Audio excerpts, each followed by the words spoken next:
بسم اللہ الرحمن الرحیم۔ جنید بھائی، یہ کوشچن ہمیں جو ہے وہ ریسیو ہوا ہے۔ کہتے ہیں جی کہ ایک ملحد کا سوال ہے۔ وہ کہتے ہیں جب اللہ پاک اتنا ہی شفیق اور مہربان اور غفور و رحیم ہے تو پھر اتنی بڑی سزائیں اللہ تعالیٰ جو ہے وہ کیوں دیتا ہے؟ قبر کے اندر اژدہا، دوزخ کے اندر بڑے بڑے جسم اور تھوہر کا درخت کھلانا، اس طرح سے۔ اور اللہ پاک غفور الرحیم ہے، اس سے مراد اللہ پاک کس کے لیے غفور الرحیم ہے؟ کیا محض مومنین کے لیے ہی غفور الرحیم ہے؟ کافروں کے لیے، ملحدوں کے لیے اللہ تعالیٰ جو غفور الرحیم نہیں ہے؟ تو ایسا ہونا کہ اللہ تعالیٰ فقط مومنین کے لیے ہی غفور الرحیم ہے، ان کے علاوہ کسی کے لیے غفور الرحیم نہیں، تو کیا یہ ناانصافی نہیں ہو جاتی؟ کیا فرمائیں گے اس حوالے سے؟ بسم اللہ الرحمن الرحیم۔ شاہ صاحب، سب سے پہلے یہ چیز دیکھیں، ملحد وہ ہوتا ہے جو خدا کو نہیں مانتا۔ اب یہاں پہ ملحد اعتراض کیا کر رہا ہے؟ خدا ہے اور خدا ظالم ہے۔ چلیں کم از کم ظالم ہی صحیح، تم نے خدا کو مانا تو صحیح۔ رہی بات جو تم نے اعتراض کیا، اس کا جائزہ ہم لے لیتے ہیں۔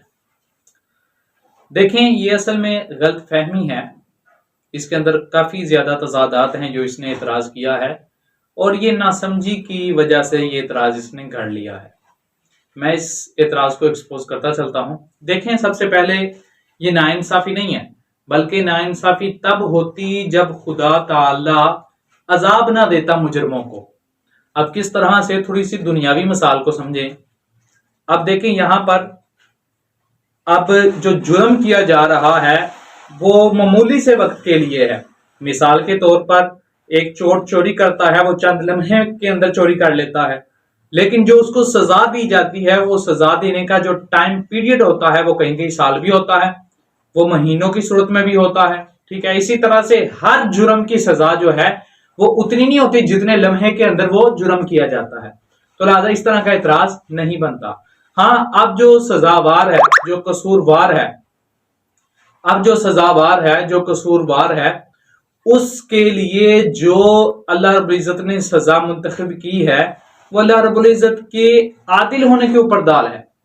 کیونکہ اگر اللہ تعالی سب کو ہی جنت میں بھیج دیتا تو کوئی نیک اعمال ہی نہ کرتا، پھر آزمائش کا کوئی پیمانہ ہی نہ رہتا، پھر نیکی اور بدی یعنی خیر اور شر کا جو فرق ہے، جو اس کا امتیاز ہے، وہی نہ رہتا۔ تو اللہ رب العزت عادل ہے، اس لیے وہ مجرموں کو سزا دے گا، مجرموں کو عذاب دے گا، تاکہ مجرم جو ہیں وہ نیکوں سے علیحدہ ہو جائیں۔ اب یہاں پہ یہ بھی چیز دیکھیں آپ کہ اگر قیامت والے دن عذاب نہ دیا جائے تو سمجھیں یہاں پر دنیا کے اندر زندگی قیامت بن جائے۔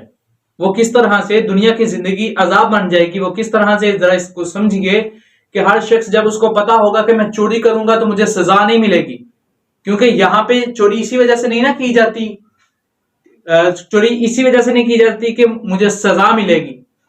اگر ہر ایک کو پتا ہو کہ جو مذہب نے اخلاقیات ہمیں دی ہیں، اگر میں ان پر عمل پیرا نہ ہوں تو مجھے مذہب کوئی سزا نہیں دے گا، جس طرح سے آخرت کا کانسیپٹ ہمیں مذہب دیتا ہے، تو وہ بالکل بے لگام ہو جائے گا، وہ اخلاقیات کو بالکل بھول جائے گا۔ جس طرح بہن بھائی کی تمیز مذہب نے سکھائی ہے، وہ ان سب چیزوں سے عاری ہو جائے گا، اور اس کا نتیجہ کیا نکلے گا؟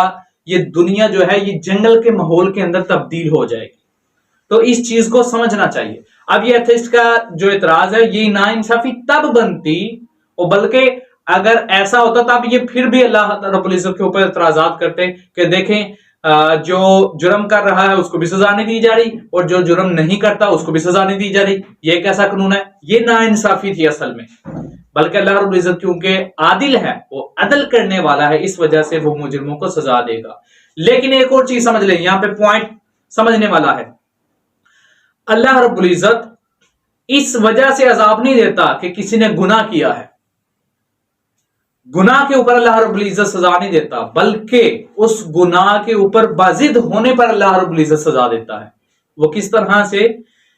کہ جب کوئی بندہ گناہ کر کے توبہ کر لیتا ہے تو اللہ رب العزت اس کی توبہ کو قبول فرماتا ہے اور اس کو معاف کر دیتا ہے، اور اگر کوئی شخص دل سے توبہ نہیں کرتا بلکہ اپنے گناہ کے اوپر بازد رہتا ہے اور اس کو اپنا معمول بنا لیتا ہے تو ایسے شخص کو عذاب دیا جائے گا. آپ دیکھیں رہی بات مسلمان اور کافروں کے درمیان فرق کی, تو خدا تعالیٰ ظاہر سی بات ہے اس کے لیے رحم دل ہوگا جو اس کی اطاعت کرنے والے ہیں, جو اس کو ماننے والے ہیں. جو اس کی مانتے ہی نہیں, جو سرکشی میں مبتلا ہیں, وہ ان پر کس طرح سے رحم کرے. اور پھر بھی اللہ رب العزت جو ہے وہ دنیا کے اندر سب پر رحم کرنے والا ہے. آپ دیکھیں سب کو وہ رزق عطا کر رہا ہے. اس کا اس سے بڑا انصاف کیا ہو کہ وہ سب کو اس نے اختیار دیا ہوا ہے.